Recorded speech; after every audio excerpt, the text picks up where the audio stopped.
Salam dəyərli izləyicilər, Azərbaycanda bu şəxslərə 2600 manat müavinət ödəniləcək. Valideynlərini itirmiş, valideyn himayəsindən məhrum olmuş uşaqların təhsil üzrə təminatları dəyişib. Bununla bağlı Prezident İlham Əliyev valideynlərini itirmiş və valideyn himayəsindən məhrum olmuş uşaqların sosial müdafiəsi haqqında Azərbaycan Respublikasının qanununda dəyişiklik edilməsi barədə qanunu imzalayıb.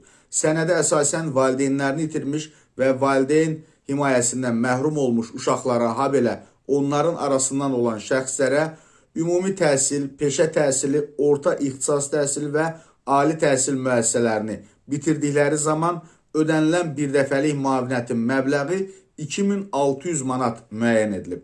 Təminat müəyyənləşdirilən məbləğdə birdəfəlik müavinət formasında olacaq.